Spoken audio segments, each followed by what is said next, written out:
Hi guys! This vlog pala is medyo 1 week na 'tong matagal sa cellphone ko. So medyo naghahang na cellphone ko kaya naisipan ko na siyang i-edit. Ewan ko nga ba guys, tamad na tamad talaga ako mag-edit ng video sa aking mga cellphone. Saka ko na lang naisipang mag-edit kapag alam ko na naghahang na siya. So kaysa sayang 'pag ibura ko siya kaya ini-edit ko na lang at ina-upload ko sa aking Facebook. Kasi nga maganda rin naman 'to kasi mababalik-tanaw mo siya 'pag once na malaki na yung mga bata. So, ito palang vlog namin guys is nag-trick or treat kami sa Vista Mall. Meron kasing pa-event dito sa Vista Mall ng trick or treat spot para sa mga bata. Kaya yan nga ginaya ko yung mga bata.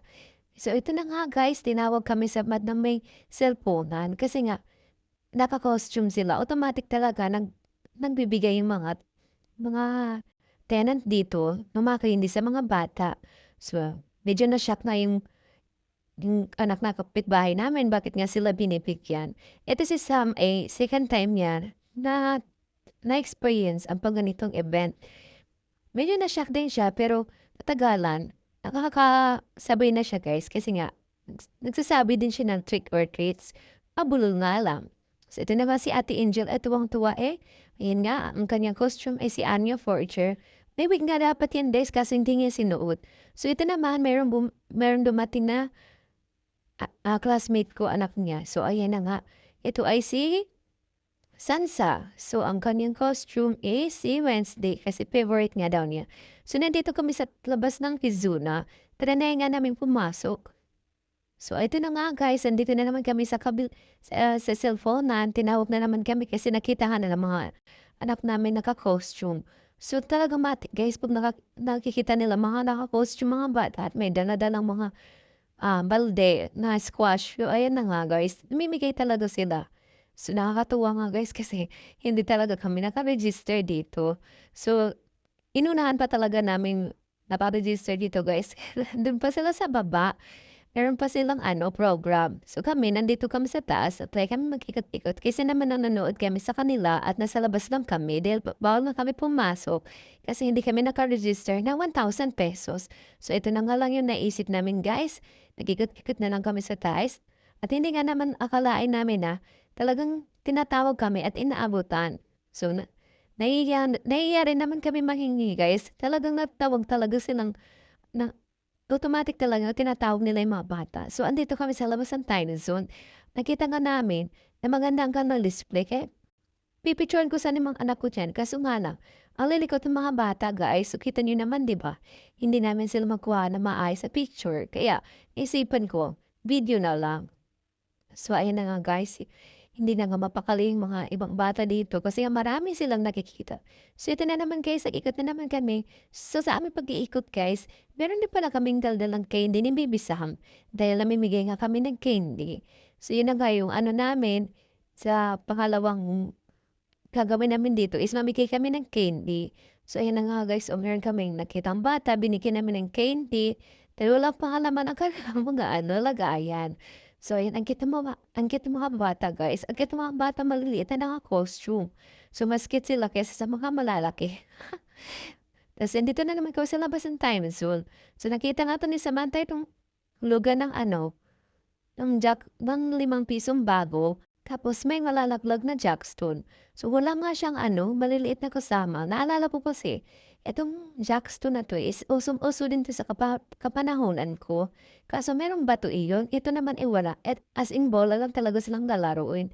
So 5 pisong bago nga ang ihuhulog mo dyan guys. Kahit hirap na hirap nga ako maghanap ng barya dyan guys kasi ang daming tao dito sa loob ng time zone. Hindi ako napapansin upang magpapalit nga kasi inuuna nila yung mga napapaload ng card. So, buti na nga lang guys, merong dala-dala itong barya, itong mga kasama ko. So, itong kapitbahay namin, ito na naman si classmate, si Jinly. So, ayun na nga guys, tuwang-tuwa nga itong mga bata. Dahil nga, ang cute-cute naman talaga tingnan ng Zack guys. Pag was nalalaglag na ito. So, ayun na nga si Queen, ayun, ang cute ni Queen, no, naka-anyo 4 din siya. 2 years old pa lang yan guys, pareha sila ng anak ni classmate, yan si Sansa. So, ito si Samantha, sabay na siya konti kasi 3 years old na siya. So, ito naman si Ate Angel is 9 years old, naka-Anya Forger. So, ito na nga si Baby Sam, guys. Hindi siya lumilingon pa kung tinatawag siyang Sam kasi gusto niya Elsa. So meron naman siya nakitang bata, binigyan nga niya ng candy. Kaso wala man pakialam kasi nga baby pa talaga. Ipinatong ang kanyang lagayan at tawang-tawa yung mga parents. Tawang-tawa yung first. So ayun na nga guys, may nakita na naman siyang bata. Binigyan na naman yan ng candy. Nagtaka nga yung tatay kung anong inaabot. Sabi ko nga namimigay po siya ng candy. So ayan nga, dahil hindi na naman itong binigyan niya, kaya ang tatay na lang nag-abot. Hindi nga alam ng baby kung anong binibigay. So masakit kita na. So ito naman guys, pinasukat ko kay Ate Angel ang kanyang wig dahil gusto ko makita yung full costume niya at gusto ko sanang kunan siya ng picture. Kaso mga guys, kasi mamot, kitang-kita niyo naman 'di ba? Kasi ayaw nga daw niya kasi mainit. So yun na nga guys, nagsayang na ako ng pera dito. So yun, kinuhaan ko na lang siya ng video. So nandito nga pala kami guys, sa katambay sa may harapan ng Kinder City. Meron kasi maliit dito na parang tambayan din siya na naka plastic Bermuda. So ayun na nga guys, meron ding mga ano dito at nakaupo lang din mga bata dito. Buti nga mabait yung mga ano dito tenant, hindi kami sinisita. Sinasakyan nga nila yung mga car. So andito mga guys, at ito dalawang si Samantha at ito si Sansa ay nag-aagawan sa car na yan. So gusto nila nga guys. Pero syempre, pag maganda, mahal din yung presyo. Pag-ipunan na lang natin yung bibisaan. Pa-like guys, para marami kaming views, para makasahod na rin. Char. So ayan na nga guys, andito kami, napapalipas din kami ng oras. Ayun nga ano, masakit na rin yung aming mga paa. Pahinga na lang muna kami. So, sabi nga namin, dito muna tayo tumambay. Dahil tambayan naman talaga yung labas. Andito guys, kasi may parang maliit siyang fake grass na Bermuda. So ito naman si Baby Samantha guys, it's naisipan niyang suotin yung kanyang roller skate. So kung noon pinayagan ko, pero inalalayad ko pa rin guys kasi nga, syempre iba yung sahig dito kumpara dun sa pinapracticean naming roller fever.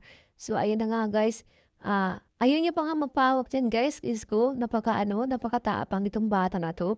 Daig pa nga ako nito guys dahil nung sumali nga ako dito sa roller fever is yung meron talaga akong meron talaga akong parang parang walking cane, alalay, para hindi ako matumba. Swerte ng mga guys, isipin na nga namin na magyaya, pumunta kaming baba para kumain si Jollibee. Kaso nadaanan namin to is tapos na nga lang pa-event, mga naka-register na 1,000. Kaya sabi namin baka pwede pumasok sa loob. So ayun na nga guys, nakapasok na kami sa loob at nagbi-video picture na rin. So after nung kumain guys, pumunta na rin kami sa time zone. Kasi nga iniyakan talaga to ni Baby Samantha at ni Ate Angel dahil nga gusto nila maglaro dito. So ayun na nga, butas na naman ang ating bulsa guys. Buti na lang meron akong budget dito dahil nga malayo pa lang talagang pinaplano na namin talagang pumunta dito kaya talagang binudgetan ko siya guys. So ayun na nga guys, kami lang pala dito kasi umuwi na ang aking classmate at kanyang anak na si Sansa dahil nga tulog yung kanyang anak at meron din sila pupuntang birthday. So ito si Kuyan, panagulat ako, biglang hiniram yung card kasi nga maglalaro daw siya dito. So yun naman pala guys, meron na ako ng katabi. Ay naku kuya, alam ko na mga galawan mo. May pinagmanaan ka talaga. As soon as kaya pala kinikilig ko kinuha ang aking card. So ayun pala, meron katabi. So ayun na nga guys, ito namang maliliit, pinaglaro ko dito. Tuwang-tuwa nga sila guys kasi nga, o di ba, maraming nahuhulog ng mga bola. So ito si Ate Angel at si Samantha, sanay na sa ganitong laro. Ito na mga aming anak na kapitbahay na si Queen is, medyo na-shock siya guys kasi nga, kung anong ginagawa ng mga taong bata. So ayan na nga guys, nakatitig lang talaga siya, hindi talaga siya kumukuha ng bola. So ayun na nga, lagi nga kami nagsasabi sa labas na, "Queen, kumuha kang bola." At talagang nakatitig talaga siya guys. So, tuwing napunta kami dito sa time zone guys, hindi namin kinalimutan na maglaro dito sa part na 'to kasi marami 'tong magbigay ng ticket. So ayun na nga, iniipon namin yung ticket nito guys, then gusto namin ipalit i-trade namin sa rice cooker sana or sa worth it naman na pang-trade. Kaso nga lang guys, hindi rin namin naiipon. Dahil after namin maglaro, ayun na nga, tini-trade namin sa mga snacks. Kasi may snacks din kasi sila guys. So, ito naman si Samantha, may nakita ganitong laro. Ah, laruan dito sa Termis One. So, akala naman niya is katulad sa lalaro niya sa cellphone kasi naglalaro siya dito. Kaso hindi namin niya natatamaan yung blocks. Kaya ayan, tinutulungan mo siya ni Kuya Anton. Kaso nga lang, iritang-irita siya, ayaw niya talaga. So ayan naman ang anak ng kapitbahay namin si Queen, ayan, pindot na din siya ng pindot. Baby pa kasi yan guys, 2 years old pa lang yan, kaya hindi pa niya alam yung ganyang laro. So ito si Samantha, nakakasabay na kasi 3 years old na yan. Ayan, palikot-likot na yung mata. So, hanggang dito na pala kaming vlog guys. Thank you. Pa-like na rin.